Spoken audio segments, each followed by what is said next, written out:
question. It is really the mass extermination. There is the shocking result of the systematic ridding of the Jews by Nazi Germany. It encompasses so much. Discrimination against millions of people for no other reason that they didn't conform to some notion of a pure race. During the Second World War, in the Second World War, where there was an attempt to wipe out the Jewish population, I think it has to incorporate that sort of idea of genocide. But it has happened in much smaller scale in other countries.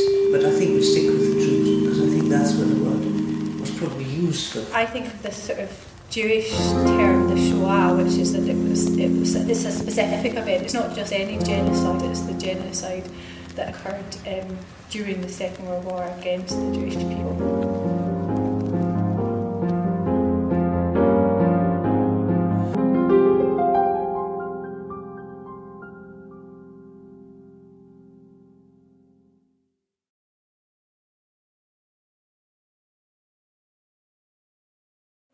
Well, you should be nice to everyone. Just because they're different, you should still be nice.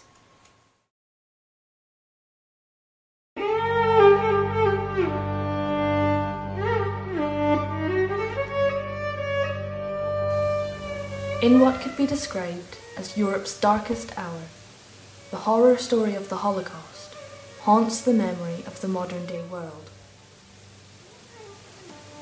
Adolf Hitler's rise to power and his unspeakable actions against the Jews and other minority groups such as Roma and Sinti or Gypsies, homosexuals and political activists living in Nazi-occupied Europe led to the loss of an estimated 6 million human lives.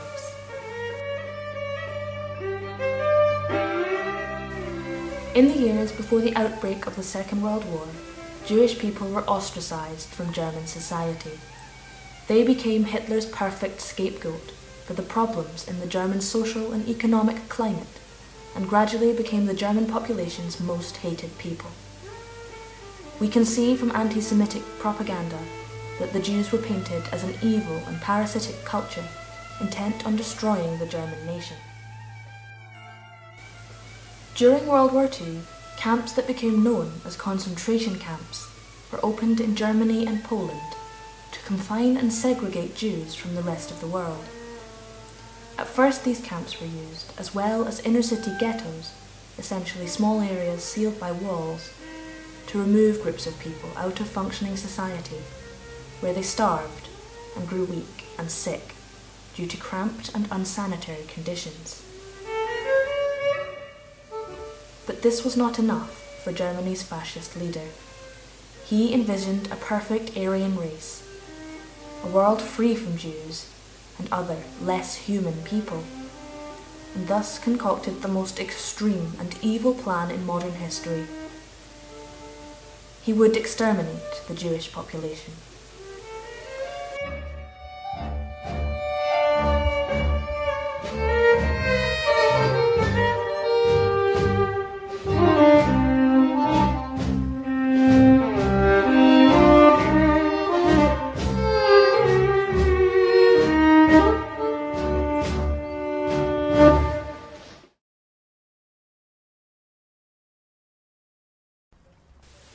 An hour from Krakow, Poland's picturesque capital, lies the quiet and unassuming town of Oswiecim. At first glance, this is just like every other traditional village in southern Poland. But look a little further, and this town holds a dark secret. In German, Oswiecim translates to Auschwitz, the collective name for the most notorious concentration camps of the Holocaust.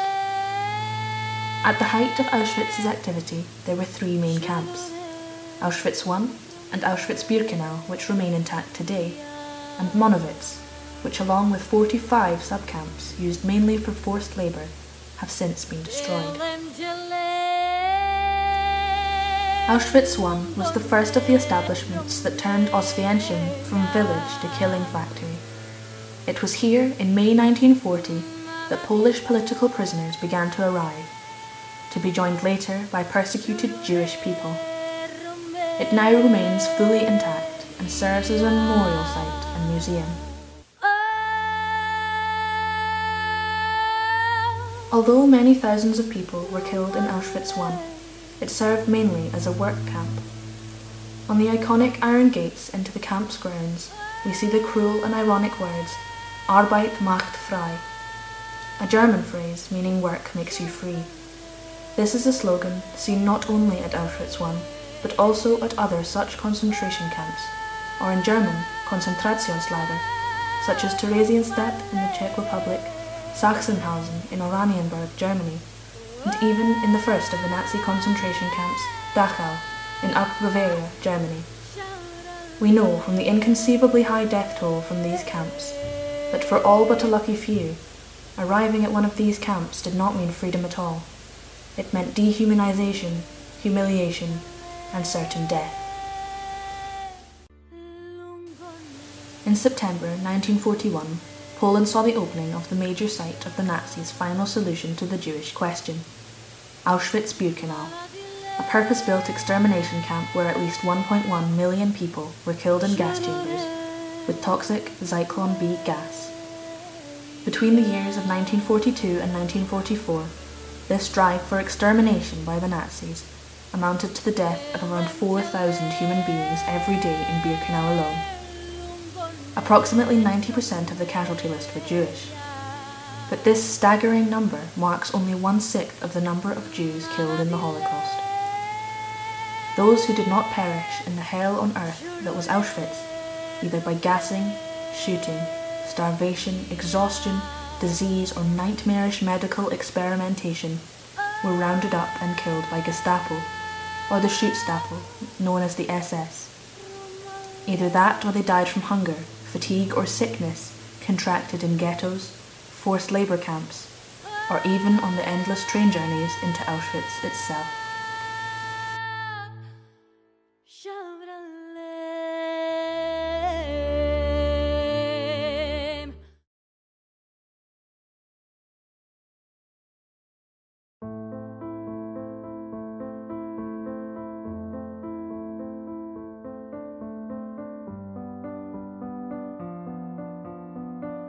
Well, I think it's a disgusting event that's teaches us that not just that like one person can have the kind of power to think something horrible and see it through, but that one person needed to get many thousands and millions of people to follow them. And so I think what that teaches us is that as human beings we all find that a disgusting thing that's taken place, but the masses of the population can stand up and should stand up against that type of behaviour.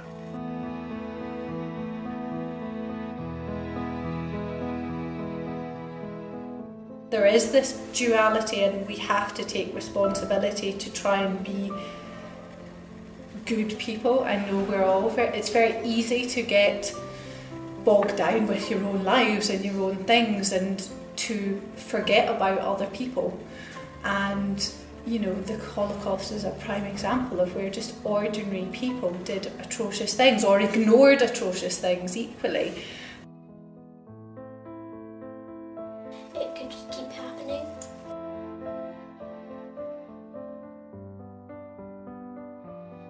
Well, I would like to think that it's taught us that if we feed on our irrational fears and our prejudices, will result in people doing awful things to other people.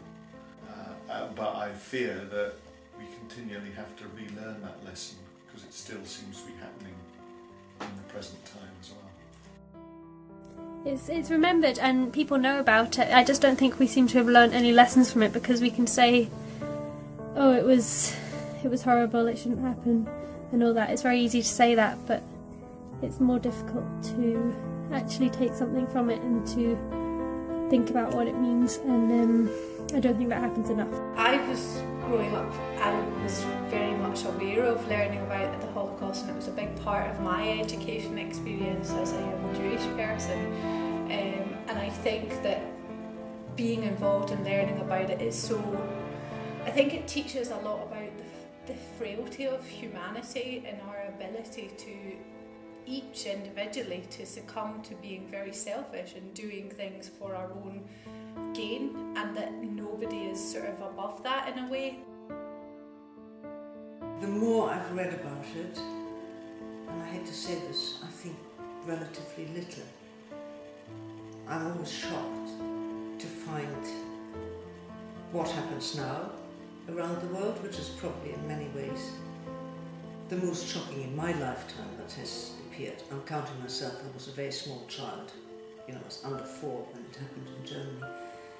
I think very little has been learned, and I think Europe itself has been quite self-satisfied, except for Germany, think that we are more decent people and that we have never done anything horrible. But of course we have. And I think it's sad and we have to accept that. But I do think that the more we know, the more we could learn.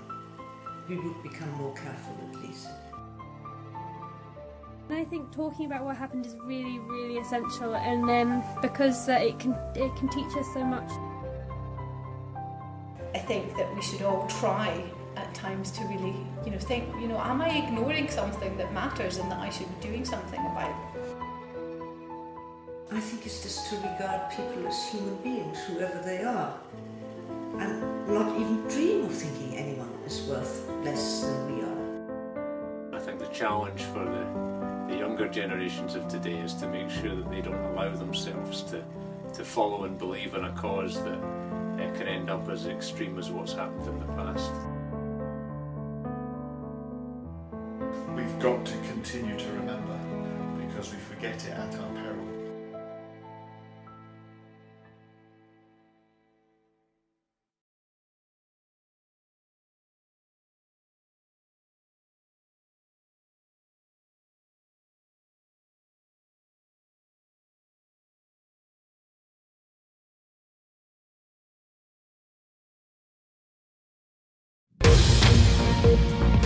Racism.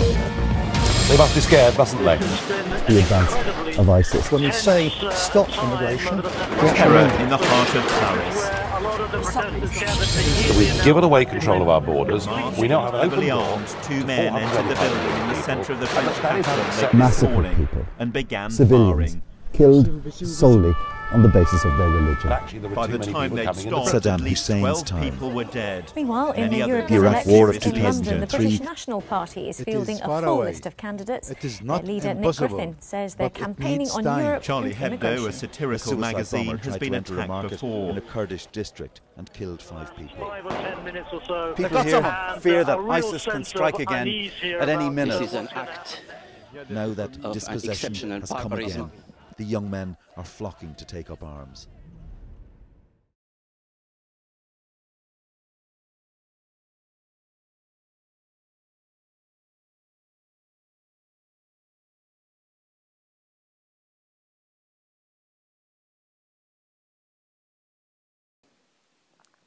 In looking back at the events of the Holocaust, we must consider the question, why and how did such an atrocity happen?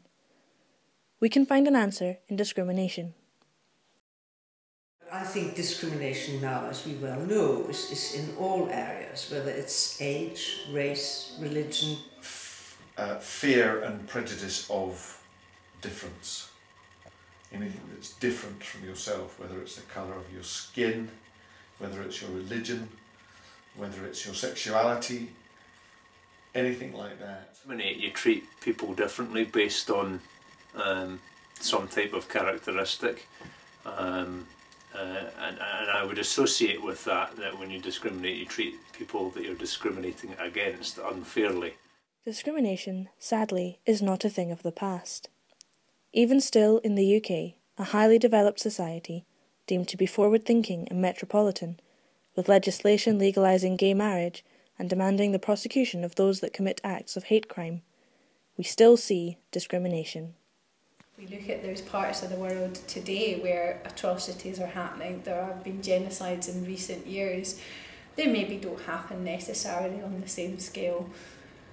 I see in our current society, racism and discrimination, and it becomes more prevalent, especially in times of crisis, and things that used to be considered awful become part of the normal vocabulary again. So much discrimination every day in our lives, and although it may not always be obvious, I think the way to combat it is to make it obvious and kind of question it, to say, why is that happening? Does that need to happen?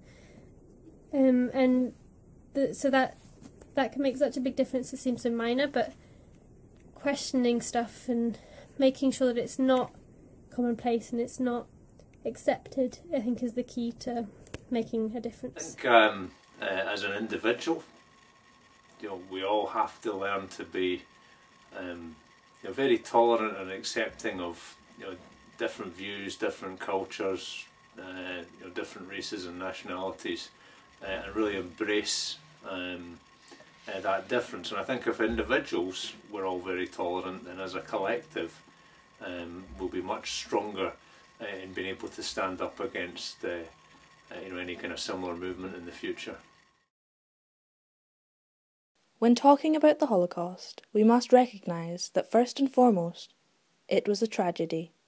Millions of people were lost. This loss, the loss of family, the loss of culture, the loss of potential, is perhaps what is the most sad to realise.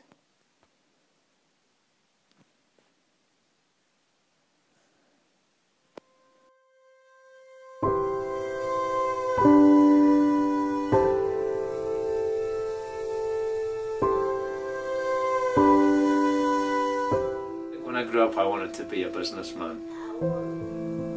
A doctor. A doctor. Yeah. Or a dancer. I wanted to go to sea. I wanted to be a sailor on big freight ships travelling the world. I wanted to be a navigating officer because I like geography. I always wanted to be an author, an artist or an actress. A washerwoman. I don't know how long that lasted, but until I was quite old, that's what I've ended up being. I think really until I was about 10 or 12, I thought it would be brilliant.